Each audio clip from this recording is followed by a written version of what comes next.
In the previous class, I have discussed about class and object. So if you remember, I have discussed that a class is a user-defined data type. So I have discussed that in C++ or any object-oriented programming, we can consider class as a user-defined data type. And I have also discussed that to access class members, we use an instance of a class, and this instance of a class is known as object.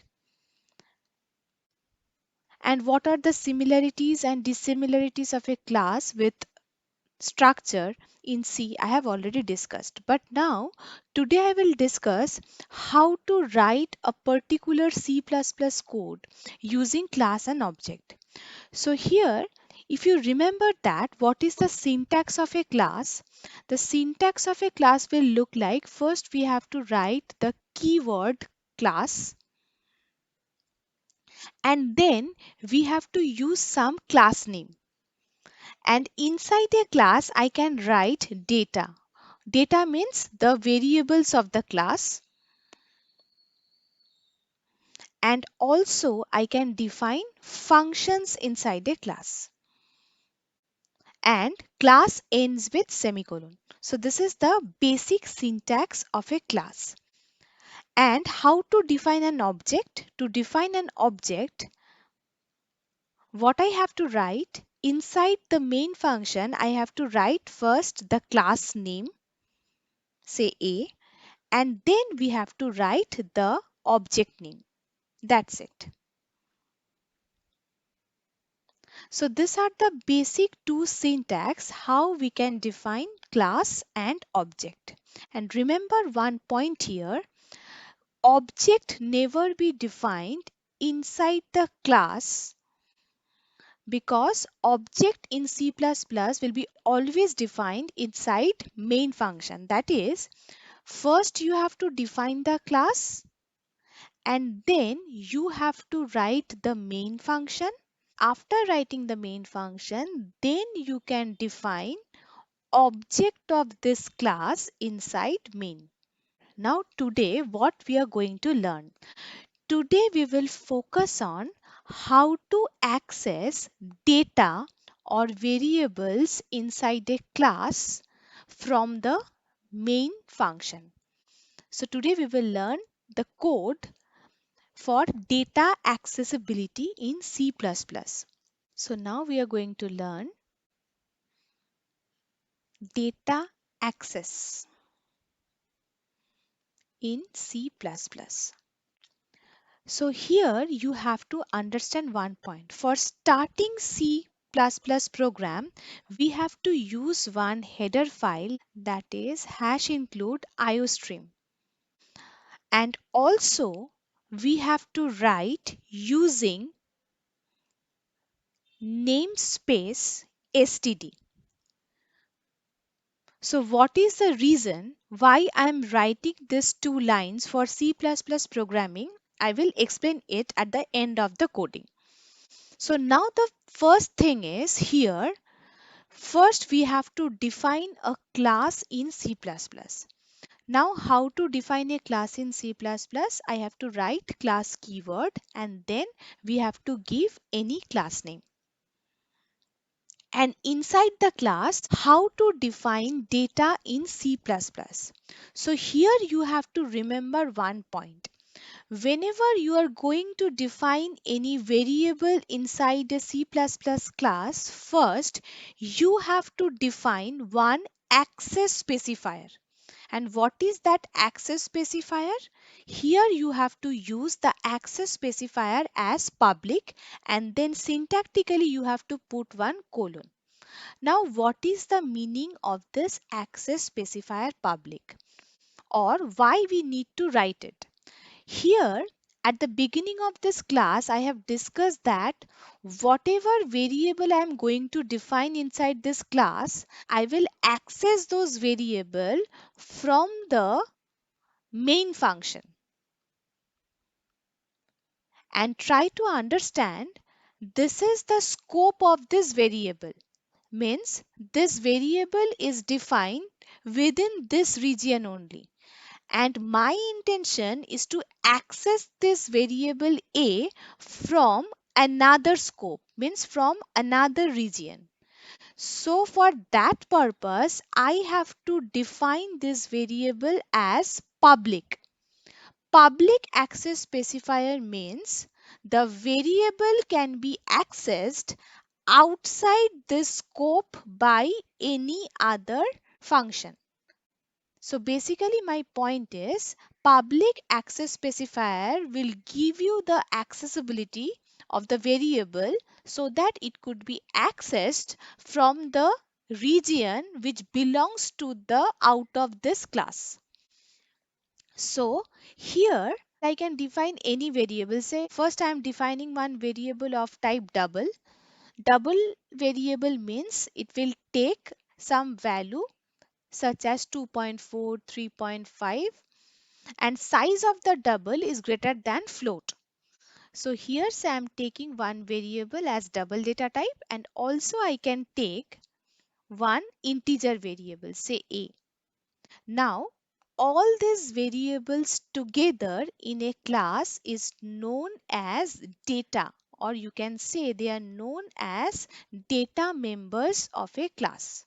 So here our class A has two data members, D and A, and both the data members is having access specifier as public. So I can define this data, or I can assign value into this data from the outside region.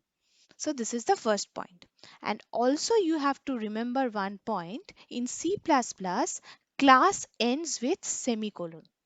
So the definition of the class is over.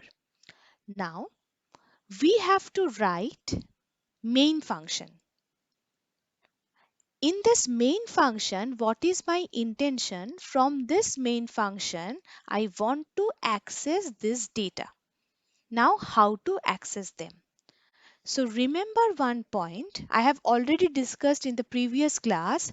Whenever we want to access class members from outside scope, then we have to define one member variable, and here the member variable is known as object. What is object? Object is known as instance of a class. So to access this variable from main function, first we have to define object of class A. Now how to define object of class A? The rule is first you have to write the class name, and then you can give any object name according to your choice. Also remember one point: a particular class may have more than one object. So basically class A is a single class, but I can define more than one object for the same class A. So here we are having two object, object 1 and object 2 of class A. So here A is the class name, means A is the data type for object 1 and object 2. And object 1 and object 2 are also known as instance of class A.